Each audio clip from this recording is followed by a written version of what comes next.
Bismillahirrahmanirrahim. Assalamualaikum warahmatullahi wabarakatuh. Alhamdulillahi rabbil alamin. Wa bihi nasta'inu ala umuri dunya waddin. Wassalatu wassalamu ala asyrafil anbiya'i wal mursalin. Sayyidina Muhammadin sallallahu alaihi wasallam wa ala alihi wa sahabatihi wa dhurriyyatihi wa man ihtada bi hadihi wa man sara bi nahjihi ila yaumiddin, amma ba'du.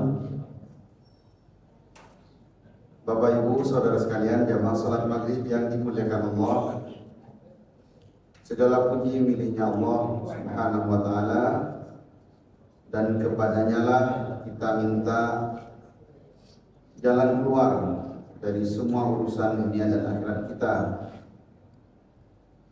Kemudian salawat dan salam semoga selalu tercurah untuk Nabi kita Nabi Muhammad SAW, seluruh keluarga beliau, istri-istri beliau, putra-putri beliau, seluruh sahabat beliau, dan orang-orang yang senantiasa berjuang memperjuangkan agama yang pernah beliau perjuangkan, yaitu agama Islam, serta orang-orang yang senantiasa menjalankan sunnah-sunnah beliau sampai hari kiamat. Alhamdulillah, tentang hari ini kita bisa melanjutkan kajian kita. Malam ini spesial, ini ada kamera dunia. Jadi yang ngantuk nanti disorot kamera, yang tidak fokus disorot. Sebenarnya tanpa ini pun semua kegiatan kita itu direkam. Tanpa ini pun direkam. Ini sebagai upaya bagian dari syiar dakwah supaya materi-materi yang disampaikan di sini lebih dijangkau oleh masyarakat luas, sehingga nantinya orang-orang yang mungkin terhalang untuk datang ke masjid bisa juga menyimak pengajian. Ini bagian dakwah Takmir Masjid Al-Munawwarah berupaya untuk dakwah ini tidak hanya didengar di masjid saja, tapi terjangkau ke masyarakat luas. Mudah-mudahan semakin bertambah manfaatnya, dan tentunya semakin banyak orang yang tahu tentang kebaikan, semakin banyak pula pahala yang akan didapatkan. Kita akan melanjutkan kajian kitab Riyadhus Shalihin. Terakhir kita membahas hadis-hadis tentang al-amru bil ma'ruf wan nahyi 'anil munkar. Perintah kebaikan dan melarang kemungkaran. Ada banyak riwayat, salah satunya Rasulullah bersabda dalam satu hadis riwayat Ummul Mukminin, ibu kita semua, Ummu Salamah binti Umayyah. Beliau menceritakan bahwa Nabi bersabda, innahu yusta'manu alaikum umara. Nanti, kata Nabi, nanti kalian akan dipimpin oleh pemimpin-pemimpin yang fata'arifun wa tunkirun. Ada beberapa perbuatan baik yang kamu setuju, ada perbuatan buruk yang kamu ingkari. Jadi akan ada pemimpin nanti, kebijakannya itu ada yang baik, yang maslahat, kemaslahatan yang lebih banyak, ada yang juga mudaratnya.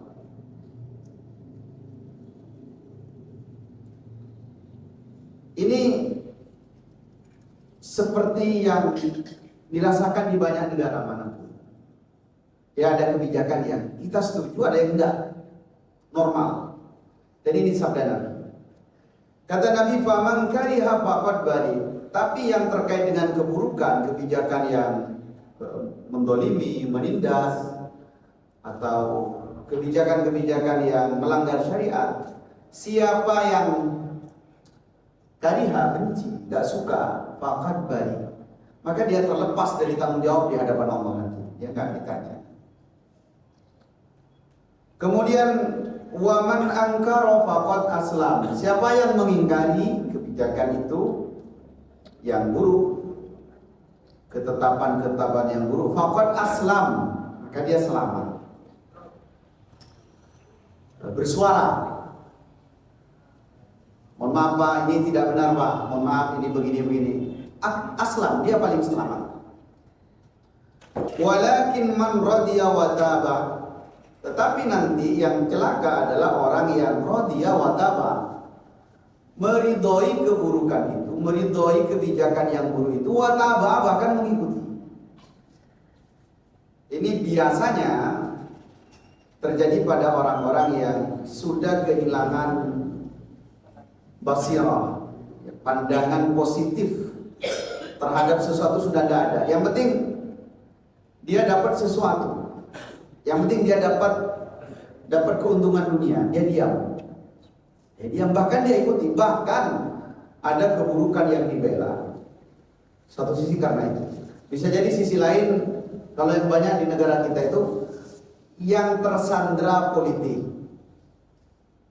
tersandra kasus atau apa. Jadi dia bukan nggak tahu kebijakan itu adalah keburukan, tapi kalau ngomong kan bisa dipenjara, bisa apa karirnya bisa dikucilkan seterusnya. Kemudian ada sahabat yang bertanya, kata Ummu Salamah, ya Rasulullah, ala nuqatiluhum. Kalau ada pemimpin yang buruk seperti ini, ala nuqatiluhum, apakah kita perangi saja mereka? Qala, Nabi menjawab, la, jangan diperangi. Ma aqamu fikumus shalah, selama kalian masih bisa mendirikan sholat, selama di tempat kalian masih dirikan sholat. Makanya kita tidak pernah setuju dengan bughat, memerangi pemerintah, keluar dari pemerintah, atau mencoba memecahkan diri dari pemerintahan yang sah, selama di tempat kita masih bisa mendirikan sholat. Ini kan aman-aman saja sholatnya. Tapi ingat tadi ya, kalau dia mengingkari, dia bersuara pengingkarannya, maka dia paling selamat. Tapi barang siapa yang sekedar benci, tidak suka, kedoliman dia, maka dia termasuk orang yang bari, dia terlepas dari pertanyaan di hadapan. Baik, itu yang sudah kita bahas. Kemudian yang juga sudah kita bahas, ini hadis dari Ummul Mukminin, ibu kita juga, ibu kita semua, Ummul Mukminin, Ummul Hakam Zainab binti Jahshin radhiyallahu anha, anna Nabi sallallahu alaihi wasallam dakhala 'alaiha far'an. Nabi masuk ke rumah beliau dalam keadaan ketakutan. Ini Nabi kita, Nabi Muhammad. Jadi di situ kalimat periwayatannya itu Nabi masuk ke rumahnya, ke rumah Zainab. Berarti faktanya itu memang Nabi tidak hanya masuk ke rumah Zainab, karena Nabi itu punya banyak istri. Jadi kadang ke rumah Zainab, kadang ke rumah Aisyah, kadang ke rumah Salamah dan seterusnya. Bergantian. Oh, kita kan pulang ke satu rumah rata-rata. Iya Pak? Pulang betul. Masih cuma satu. Tadi berangkatnya dari sana, pulang ke sana.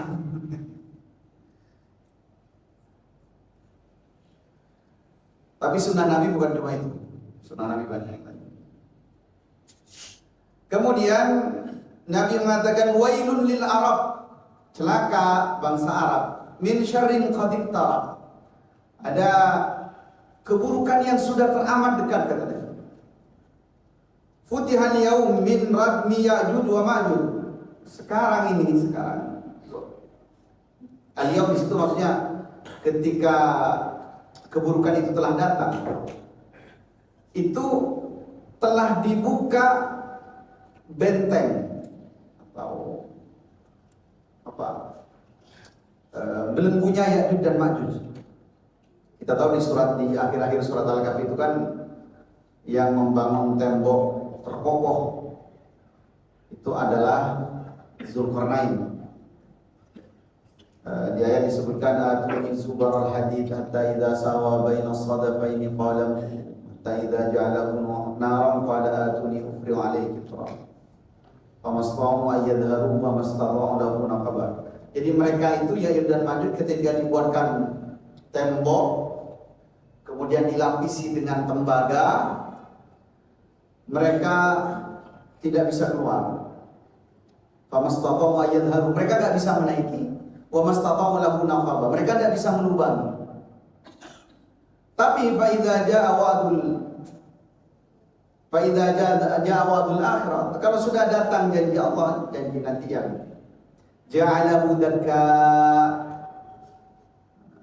tembok itu nanti akan berlubang, mereka akan keluar dari dalam. Jika kata Nabi, kalau di bangsa Arab sudah banyak keburukan, di Arab sudah banyak keburukan.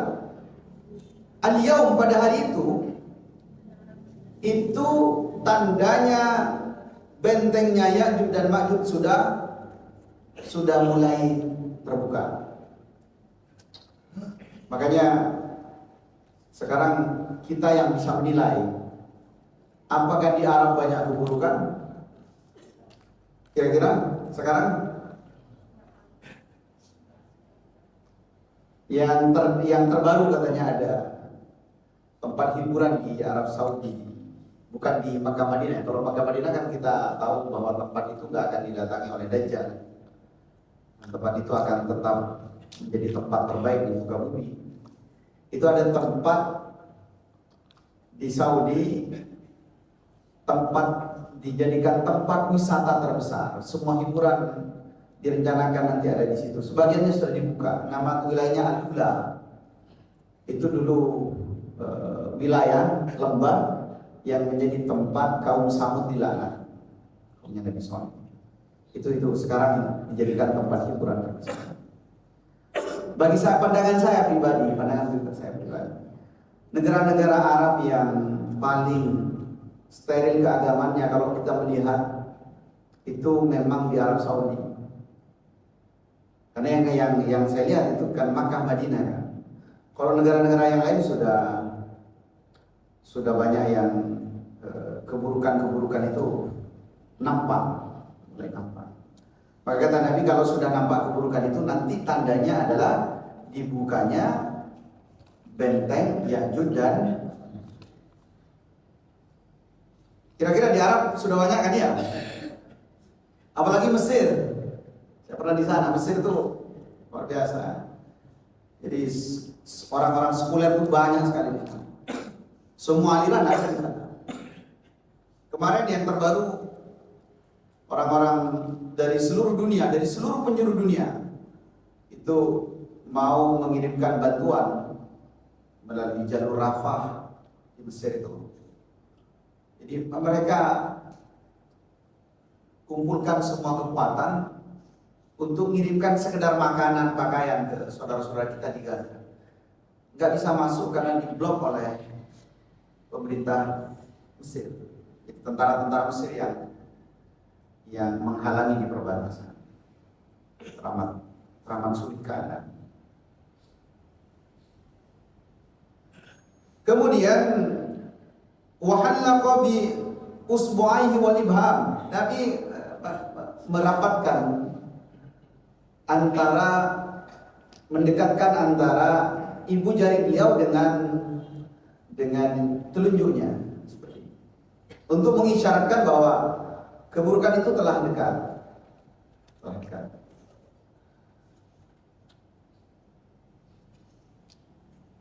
Kemudian fakultu Zainab binti Jahsh Ummul Mukminin bertanya pada Nabi Muhammad, "Ya Rasulullah, anuhliku wa fina as-salihun?" Apakah kita akan dibinasakan oleh Allah sedangkan di antara kita ini masih banyak orang soleh? Kalau keburukan di Arab itu sudah banyak, tapi di situ ada orang soleh, orang-orang yang baik, apakah kami semua akan dibinasakan?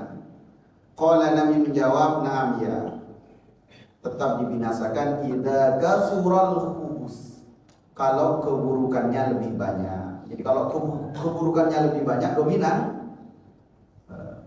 Dan salah satu tandanya di riwayat-riwayat yang lain itu, orang-orang soleh ini tidak bisa menasehati orang-orang yang fajir, orang-orang yang berbuat dosa, tidak bisa menasehati. Maka semuanya nanti akan dibinasakan.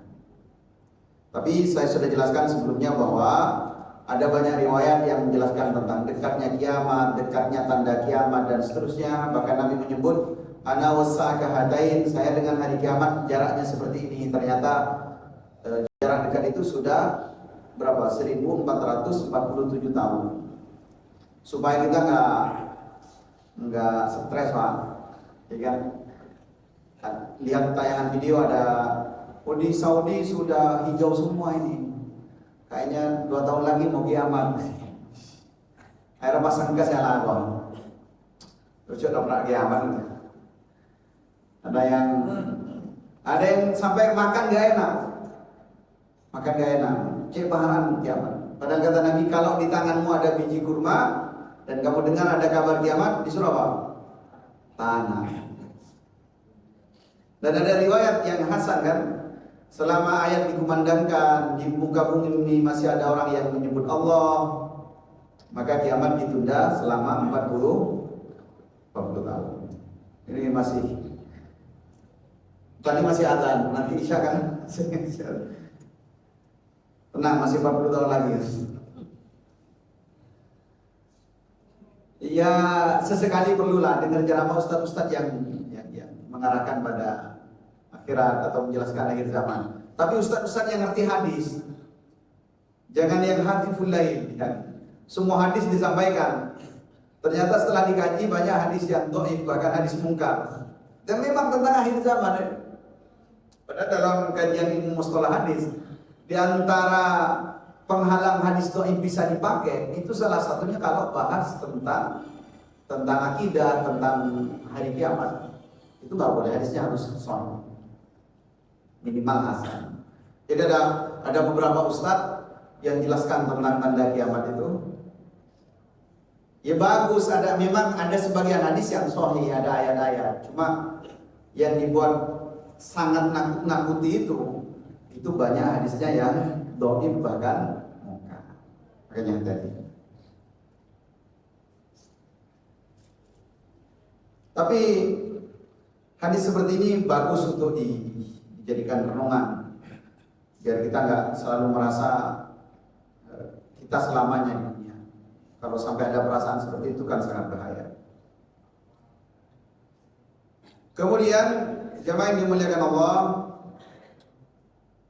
hadis berikutnya dari Abi Sa'id Al-Khudri radhiyallahu anhu anin Nabi sallallahu alaihi wasallam, dari Nabi sallallahu alaihi wasallam, iyyakum wal julus fit turuqat. Iyakum, hati-hati kalian yang suka duduk-duduk di pinggir jalan. Hati-hati. Nongkrong-nongkrong di pinggir jalan. Sekarang sudah menjadi komoditi, Pak. Di antara bisnis paling banyak menghasilkan uang itu bisnis buat tongkrongan. Tapi Nabi ingatkan, hati-hati. Faqalu, sahabat bertanya, ya Rasulullah, ma lana min majalisina budda natahaddas fiha. Ya Rasul, gak mungkin kita di majelis kita kalau gak ngomong-ngomong. Rasa-rasanya orang kalau sudah nongkrong di pinggir jalan pasti ngomong. Faqala Rasulullah sallallahu alaihi wasallam, maka Nabi mengingatkan para sahabat, fa idza abaitum minal majlis fa'atu tariq haqqah. Kalau memang harus begitu, kata Nabi, berikan hanya orang yang berjalan. Jadi yang nongkrong pinggir jalan itu, dia sedang memegang kendali haknya orang. Qalu, para sahabat bertanya, wa ma haqqut tariq ya Rasul, apa haknya jalan itu? Qala, Nabi menjawab, ghaddul basar. Satu, palingkan pandangan. Ya, orang jalan itu bukan ditatapi, Pak, dilihat. Kadang-kadang kan sampai risih. Apalagi yang muda-muda, dengan dipantengin di. Karena siapapun orang normal ya, ketika dia berjalan kemudian ditatap oleh orang, itu mesti perasaannya gak enak. Coba bayangkan bagaimana Islam mengatur. Sampai sedang jalan ini, jalan lewat pemukiman rumahnya tetangga, jejer-jejer gitu. Setiap orang yang nongkrong itu liatin sampean. Tapi ada orang yang nggak normal, justru ingin dilihat. Siapa? Orang yang sedang pamer. Jadi dia memang keluar itu supaya dilihat. Pamer kendaraan, kibrung ala dealer. Dia memang sengaja dipelankan supaya dilihat. Yang seperti ini tidak normal. Justru orang seperti ini kalau tidak dilihat dia tidak suka. Tapi yang dimaksud oleh Nabi di sini adalah orang yang semua pejalan itu jangan ghaddul basar, palingkan pandangan. Kemudian yang kedua, wa kaful adza, hilangkan gangguan, jangan mengganggu. Gangguan di jalan tuh bisa memang benda-benda yang mengganggu atau apa saja yang menyebabkan pejalan terganggu. Dan yang ketiga, waruddas salam, balas salamnya orang yang mengucapkan salam. Kan apa? Almaru alal qaid, yang berjalan wajib ucapkan salam kepada yang duduk, jangan dibalik.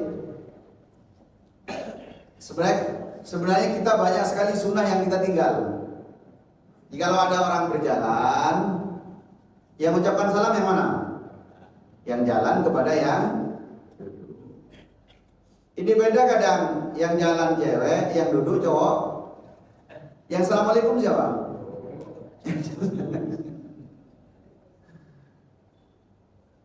Assalamualaikum muhtir. Kira-kira kalau laki perempuan perlu enggak ucapkan salam? Hah? Laki dan perempuan kira-kira perlu? Tidak. Apalagi mengucapkannya apa? Sambil melihatkan. Dan perintah bukan cuma perintah di hadis. Kalau menundukkan pandangan pada lawan jenis itu memang perintah jadi dalam ayat. Dan memang salah satu di antara faktor penghalangnya karena suara perempuan itu masuk di antara kategori Allah. Fala takhda'na bil qawl, sehingga perempuan diatur. Bahkan perempuan itu bukan cuma menutup auratnya, suaranya diatur oleh Al-Qur'an. Fala takhda'na, dengan dibuat mendayu-dayu. Kemudian perintah yang terakhir, wal amru bil ma'ruf wan nahyu 'anil munkar. Pejalan itu punya hak. Apa haknya? Kalau mereka salah, keliru, ingatkan. Jadi yang sedang duduk-duduk itu mengingatkan para pejalan. Atau ada kebaikan yang perlu disampaikan, sampaikan. Ingatkan pejalan, entah ada di kendaraannya ada hambatan atau ia diingatkan. Baik, ini diantara adab-adab yang diajarkan oleh Rasulullah, dan syawahid dari hadis ini adalah poin terakhir, yaitu al-amru bil ma'ruf wan nahyu 'anil munkar. Kemudian jemaah yang dimuliakan Allah, hadis berikutnya dari Abdullah bin Abbas, Ibrul Ummah, manusia di antara yang tercerdas di masa sahabat. Abdullah bin Abbas meriwayatkan anna Rasulullah sallallahu alaihi wasallam, Rasulullah ra'a khataman min dhahab fi yadi rajulin. Rasul pernah melihat ada cincin emas di tangannya seorang laki-laki, cincin emas. Fa naza'ahu fatarahu, lalu oleh Nabi diam, sini diambil cincin itu lalu dilempar oleh Nabi, torohahu, seperti dibuang. Waqala, Nabi mengatakan, yu'midu ahadukum ila jamratin min nar fayaj'aluha fi yadihi.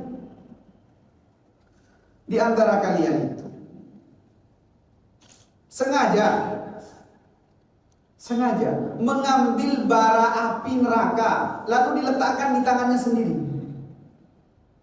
Nabi betul-betul gak suka pada laki-laki yang pakai emas. Nabi mengatakan, di antara kalian ini sengaja ambil bara api dan ditaruh di tangannya sendiri. Faqila lirrajul ba'dama dhahaba Rasulullah sallallahu alaihi wasallam. Lalu ada yang bilang pada laki-laki ini, setelah Rasulullah pergi, dikatakan ini, khudh khatamak. Itu ambil cincinmu, ambil kembali. Intafi bihi, kamu bisa manfaatkan emas itu. Kamu bisa ambil cincin itu lagi, kamu bisa manfaatkan. Qala, laki-laki yang enggak disebutkan namanya ini mengatakan, wallahi la a'khudhuhu abadan wa qattarahu sallallahu alaihi wasallam. Demi Allah, saya enggak akan mengambil kembali sesuatu yang sudah dibuang oleh Nabi. Jemaah yang dimuliakan Allah, faedah yang pertama, memakai emas apa hukumnya? Haram bagi laki-laki. Kalau medisnya, kata medisnya, ada sel-sel di dalam darah yang rusak ketika emas itu menempel pada badannya laki-laki. Kenapa tidak pada perempuan? Setelah diteliti oleh ilmuwan, supaya menguatkan, sebenarnya tanpa penelitian itu tetap kuat, supaya lebih menguatkan keyakinan bahwa agama Islam ini luar biasa. Kalau perempuan karena setiap bulan membuang darah sehingga tidak menjadi berbahaya. Ada yang menyebutkan ini. Itu betapa luar biasanya Islam. Jadi pakai emas gak boleh. Pakai emas gak boleh bagi laki-laki. Kalau pakai cincin boleh enggak? Boleh. Boleh pakai cincin, tapi jangan cincin yang dari emas. Gak tahu. Ya sebagian mungkin karena belum paham, tidak pernah dengar hadis itu. Ada sebagian sudah paham tapi tidak mau. Merasa itu sebagai kebanggaan. Nah, sesuatu yang diharamkan dipakai tidak mesti diharamkan dalam transaksi. Sama dengan sutra. Sutra haram bagi laki-laki, boleh bagi perempuan. Tapi laki-laki boleh transaksi apa? Sutra. Boleh menghadiahkan. Dalam satu riwayat kan ada Umar bin Khattab tiba-tiba dapat sutra dari Nabi. Umar langsung balik ke Nabi, ya Rasul, bukankah Anda mengatakan siapa yang pakai benda ini nanti gak pakai di hari kiamat? Apa kata Nabi? Innama a'taituha lak. Saya memberikanmu ini wahai Umar padamu. La litalbisaha. Bukan supaya engkau gak pakai, tapi supaya bisa jadi kamu litadiha, supaya kamu buat, atau supaya kamu pakaikan pada orang lain. Akhirnya oleh Umar kain sutra itu diberikan kepada saudara seibu, saudara kandung, tapi masih beragama musyrik. Jadi misalnya ada benda-benda yang tidak boleh kita pakai, itu masih boleh untuk itu yang haram, bukan haram zat ya. Kalau yang haram zat ya tidak perlu. Baik, yang kedua, jamaah yang dimuliakan Allah, ada kalimat berat dari Nabi bahwa ya'midu ahadukum ila jamratin minna. Kalian itu banyak yang sengaja memang ambil bagian bara api dan kalian letakkan di tangan kalian. Itu artinya apa? Ada orang yang jelas-jelas tahu nggak boleh tapi masih dilakukan. Ada jelas-jelas jadi bahaya, jadi penyebab nanti terbakarnya dirinya di neraka, tapi dia malah mengupayakan. Bahkan kata Nabi, wa innama ana akhidun bi hujazikum wa antum tafallatuna bi yadi. Bahkan saya ini menghalangi kalian supaya jangan ke api. Jangan ke api. Saya pegangi kalian, saya pegangi pakaian kalian, saya tarik kalian. Wa antum tafallatuna bi yadi. Tapi kalian malah lompat dari tangan saya, kalian malah menghindari halawan saya. Kalian tetap mendekati api seperti laron mendekati api ketika malam hari. Jadi ini peringatan keras dari Nabi supaya kita evaluasi, Pak. Jangan-jangan ada neraka yang sedang kita genggam. Kita tahu ini dosa. Kita tahu ini haram. Kita tahu ini akan jadi bencana nanti, tapi malah dibiarkan. Ada yang bahkan menikmati. Ampusakum, wah, jaga. Mau masuk surga ini, insya Allah masuk surga kami. Kan selama bertauhid, wafatnya dalam keadaan bertauhid, pasti masuk. Maka Nabi qalbi misqala dzarrah.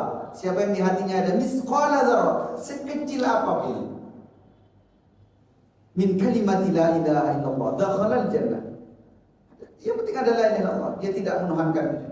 Tapi yang repot itu, yang sulit itu bisa selamat dari neraka. Yang lebih repot kalau neraka itu penyebab dia masuk ke neraka menjadi hobinya, menjadi kebiasaan yang dia sukai. Itu yang tambah repot. Yang tambah repot lagi, ada oknum yang membenarkan perbuatannya. Empon tanah, cekun sagoni. Ada orang-orang yang mencoba melegalisasi itu. Jadi, tapi kalau dia memang tidak tahu ada perbuatan haram, dia tidak tahu, tapi difatwakan boleh orang sekitarnya yang ngerti agama, maaf. Maka yang bertanggung jawab berat di hadapan Allah yang berfatwa. Alaman afta dalam sebuah. Fa ismuhu alaman afta alaih. Dosanya ditanggung oleh orang yang berfatwa. Saya dapat di grup WhatsApp-nya Komisi Fatwa MUI, saya dapat kiriman itu ada, nggak tahu benar enggaknya, pementasan katanya ada pernikahan mertua dan mantu. Saya nggak tahu baca detail. Cuma kami kan ditanya tentang hukum itu.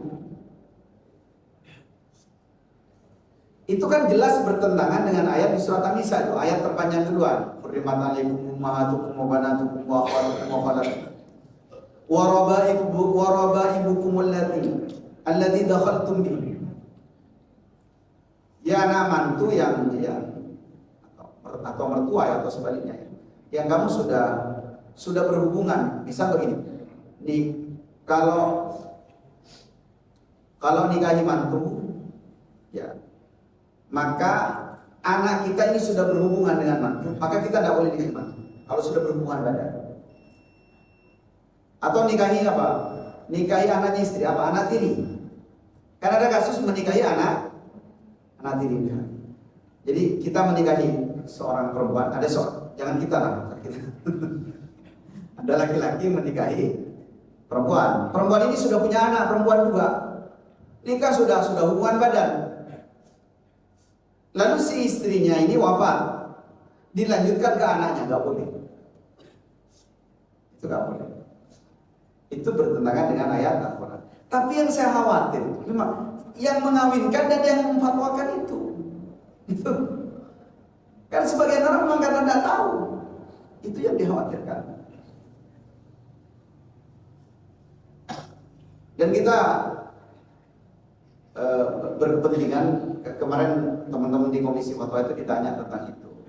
Ya semuanya menjawab itu bukan urusan fatwa, itu bertentangan dengan ayat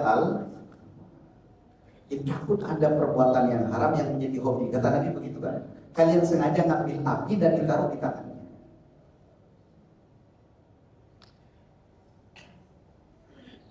Adzan belum?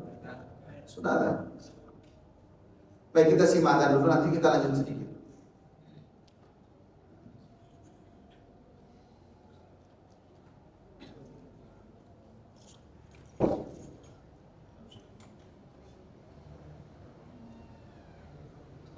Allah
Baik, jamaah yang dimuliakan Allah.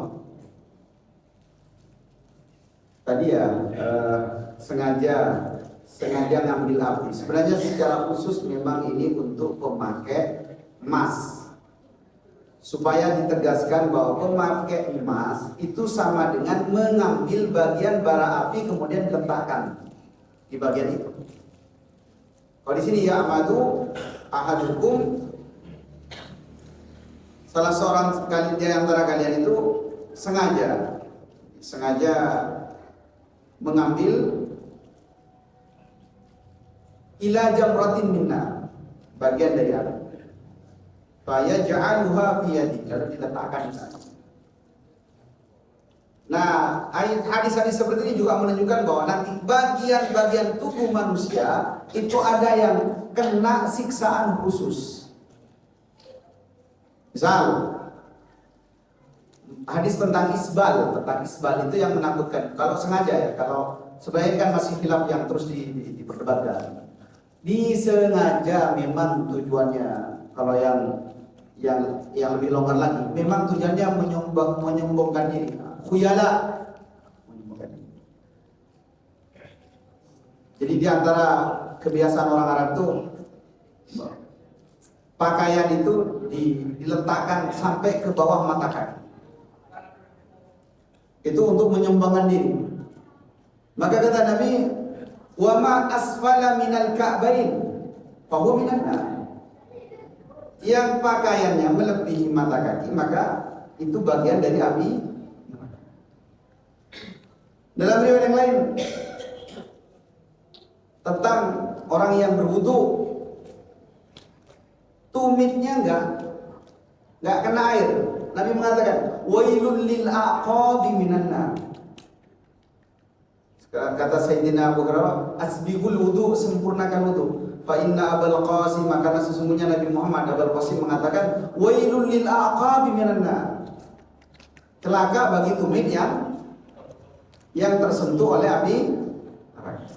Itu menunjukkan bahwa bagian-bagian tubuh manusia ada yang secara khusus nanti akan terkena siksa api neraka. Waliyadzubillah, mudah-mudahan kita dijauhkan. Yang terakhir yang kita pelajari, begitu sayangnya sahabat pada Rasulullah sehingga emas yang menurut kita itu kan benda sangat berharga. Saya standar emas. Mau semua kan? Dikasih emas siapa enggak? Anjam lah, anjam. Ya, kalau ayam enggak mau. Emas yang dibuang oleh Nabi, oleh sahabat yang lain ketika Nabi pergi, ambil saja, kamu bisa manfaatkan untuk hal lain. Sebenarnya itu mubah. Sebagaimana tadi tentang sutra, kalau Umar mau jual sutra itu boleh, kalau Umar mau hadiahkan boleh, tapi yang nggak boleh dipakai.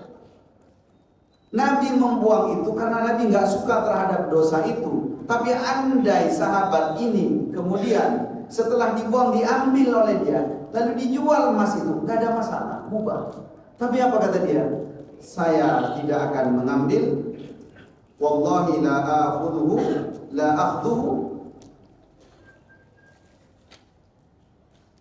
abadan. Saya nggak akan mengambilnya selamanya.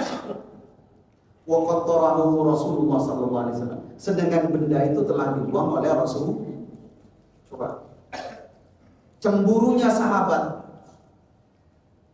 Begitu besar cintanya sahabat, bahkan kepada benda yang sangat dia sukai. Ketika Rasulullah tidak suka pada benda itu, saya nggak akan ambil itu. Bisa nggak kita tegas untuk sesuatu yang prinsip yang dari Nabi? Nggak, saya nggak mau. Rasul melarang. Nggak, saya nggak mau. Rasul melaknat. Bisa nggak? Sehingga pelajaran seperti ini menjadi penting bagi kita bahwa sahabat itu kalau dinasehati pengaruhnya itu sangat membekas. Kan kalau istilah itu kan naqsy adalah hajar, bekasnya itu seperti pahatan di atas batu. Langsung, saya nggak mau, itu sudah dibuang oleh Nabi. Padahal emas itu andai kan yang Nabi larang itu cuma memakainya kan. Jadi diambil, dia jual, dia kasih orang atau kita sadar ditukar dengan apa boleh saja. Tapi dia saya kan. Berarti begitu menghantam jiwanya apa yang dikatakan oleh Nabi. Ini kajian kita jamaah yang dimuliakan Allah, dan ketegasan kita terhadap pemungkaran harus juga berlandaskan hadis-hadis Nabi SAW, sehingga itu memperkokoh apa yang kita katakan. Jadi kalau misalnya ada laki-laki yang memakai emas misalnya, ya sampaikan saja. Itu ada hadisnya, siapa yang memakai emas laki-laki maka bagian tubuh itu atau dia dengan sengaja mengambil dengan tangannya bara api neraka.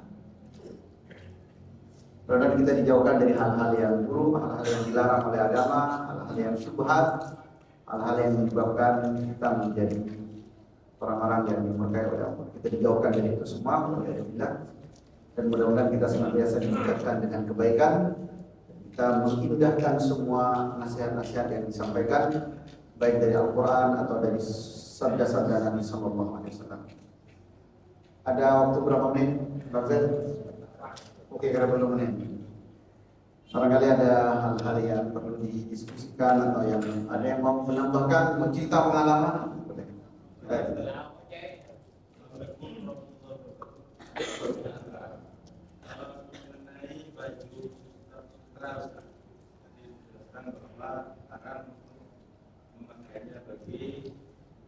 Pria atau laki-laki. Kalau misalnya baju sutra itu campuran, Ustaz, bagaimana? Baik.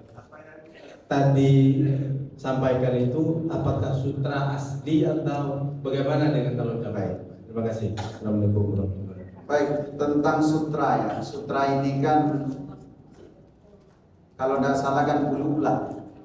Memang ulatnya namanya ulat jadi bulu terlembut. Itu yang diharamkan yang benar-benar asli bulu ular sutra. Saya pernah dikasih sarung oleh salah satu jamaah masjid di sini ketika hari raya, dan ada tulisan 100% sutra. Saya tersentak waktu itu karena rata-rata kiai-kiai itu, ustaz-ustaz bahkan banyak yang memakai sarung itu.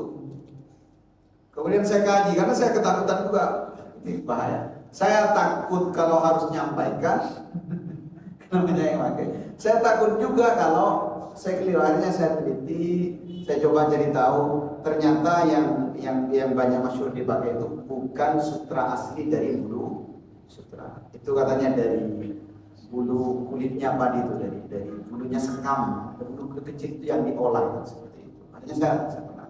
Itu yang pertama. Kemudian kalaupun ada sutranya, selama sutra itu tidak lebih dominan daripada kain yang asli, sutra itu hanya sebagai bordil misalnya, itu dibolehkan karena Nabi salah satu pakaiannya ada yang terbordil oleh sutra. Yang tidak boleh itu kalau dominan memakai sutra. Berbeda dengan emas ya. Kalau emas sedikit pun enggak. Misalnya ada jamaah yang giginya tanggal diganti dengan segera ke dokter gigi lagi saja.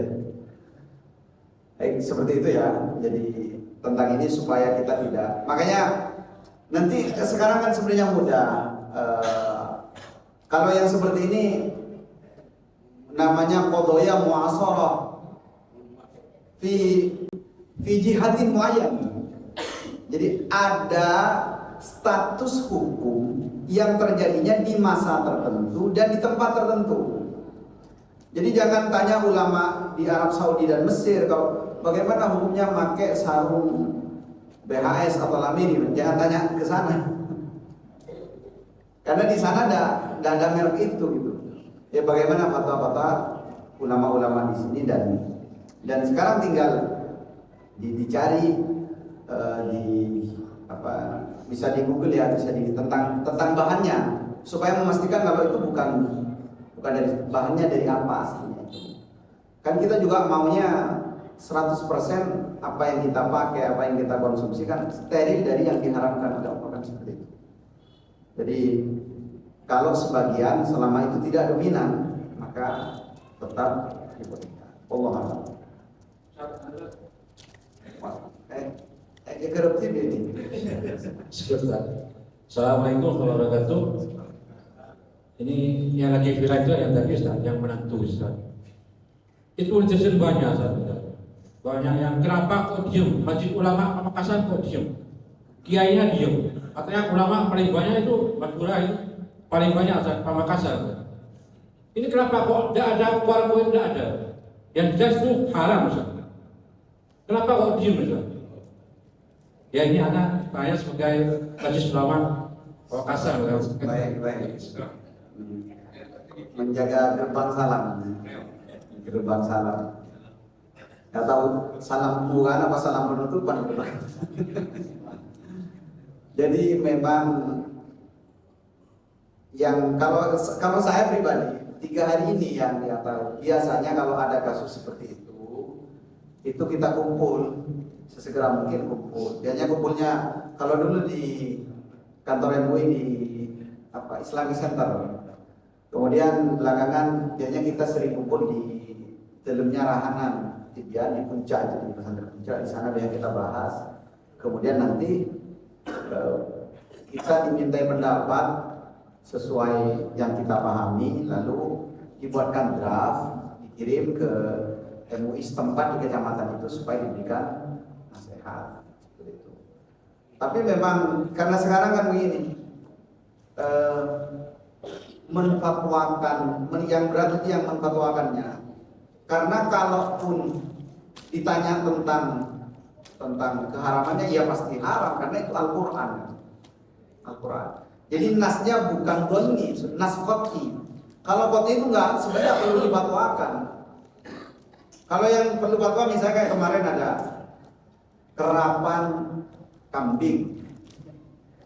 Apa hukumnya kerapan kambing yang dikasih ban atau kelinci? Kan di daerah mana ini katanya? Pokok ada apa saja kayak kerapan, kerapan leker. itu tidak apa. Nah yang jadi soal itu kalau misal semua peserta itu menggunakan uang muka, uang pendaftaran yang hadiahnya nanti diambil dari uang muka itu kan disepakati ke haramannya yang seperti itu.